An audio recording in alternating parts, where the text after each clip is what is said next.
Welcome back. Still on standard form, we are now going to do some more complex examples under standard form. And we are told to convert some examples to standard form. The first example says 3,600 times 200. The question is telling us to express our final answer in standard form. How do you do that? The first thing is to calculate this as you normally do. You can use your calculator, alright? So when you use your calculator to calculate this, what do you get? You are going to have 720,000. So it is this final answer you are going to convert to standard form. Remember, this is the same as 720,000.0. Why did I add 0.0? You always need to know where the decimal point is. In case it's not given to you in the question, you have to add it by yourself. You need to know where the decimal point is so that you can know how many steps you need to move it to get your standard form. Don't forget, standard form, the numbers must be in the form a times 10 raised to the power n, where a is a number that is between 1 to 10, and then n is an integer. That is, it can either be a positive or a negative whole number. Alright? So, when I multiply this with the calculator, I'm going to get 720,000, and then convert it to standard form. It means I have to move this decimal point backwards until I get a number that is between 1 and 10. And if I keep moving, the only number that I can get between 1 and 10 is, if I put the decimal point between the first two digits, I'm going to have a 7.2. So how many times do I need to move these decimal points to get to between the first two digits? Let's count. 1, 2, 3, 4, 5 times.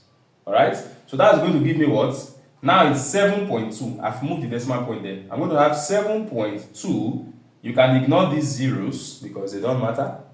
Times 10, the format of a standard form, raised to power. How many times did I move? 5 times. And that's your final answer. So the number of times you move, you have to count it. That is going to be the power you are going to give to the 10. Alright? And then for the example 2, we have 24 times 40. This is 960. Alright? If you press your calculator, you are going to get 960, and we are again to convert it to a standard form. This is the same as what? 960.0.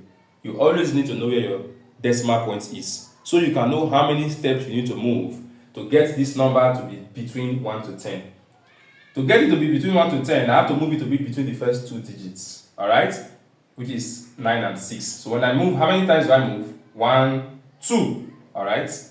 So I move 2 times, and I have 9.6. 9.6. Again, you choose to ignore the zeros, they don't matter. Any zeros that come last after a decimal point doesn't matter. So I have 9.6 times 10 raised to power. How many times did I move? 2. Alright? Now, what about this example?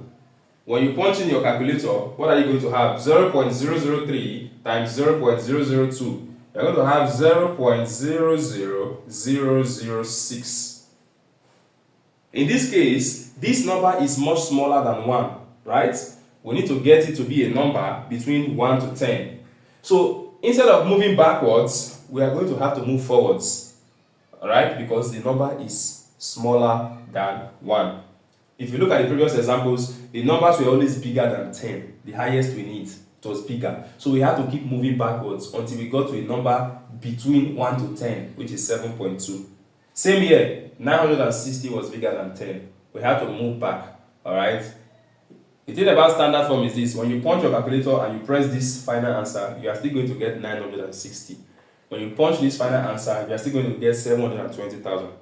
Standard form is just a simple way of representing complex, long numbers. So over to this example again, we have 0.0006 to be converted into a standard form. We have to move the decimal point forward because the number is smaller than 1. So how many times do I need to move forward to get this number between 1 to 10? Let's move. 1, 2, 3, 4. Am I going to stop here? No. Because if I stop here, I'm going to have 0.6. It's smaller than 1. So I cannot stop there. I have to move again. 5 until I stop at 6. 6 is between 1 to 10, so I can stop. So the final answer is what? 6 times 10 raised to power. How many times did I move? I moved 5 times. But because this number is smaller than 1, and I had to move forward, I'm going to put a negative sign for the power. Anytime you are converting a number that is smaller than 1, you are converting to standard form, just know that the power is going to be negative. Always. And then for the last example, we have 0.0005 times 100,000. Alright? Sorry, times 1 million. Alright? When you multiply this with your calculator, you are going to have 500. So this one is easy. 500 is bigger than 10. So it means we are going to move backwards to bring it back to a number between 1 to 10. So this is the same thing as 500. Where is the decimal point? 0.0. It comes after. So whatever question you are giving, in case you do not see a decimal point, don't be confused. Add that decimal point after the very last number in the question.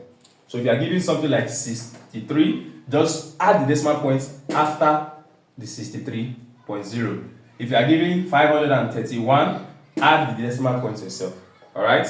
So that's what we've done here. You add the decimal point. And now, how many times do I need to move to get this number to be between 1 to 10?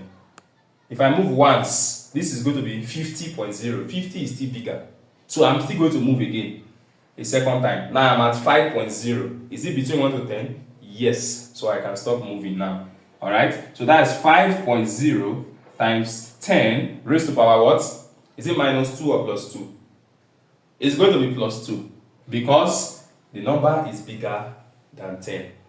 So if your number you are dealing with, if it's bigger than 10, 11 and above, alright, just know your power will always be positive. But if it is smaller than 1, the power would be negative. Alright, now can you try? Let me give you some examples to work on and see if you understand standard form.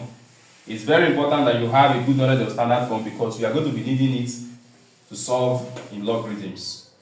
Now, try these examples. See if you can convert these to standard form. 32,001, 250 times 400, and also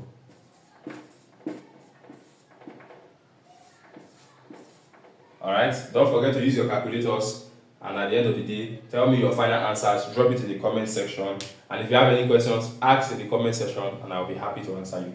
Thank you.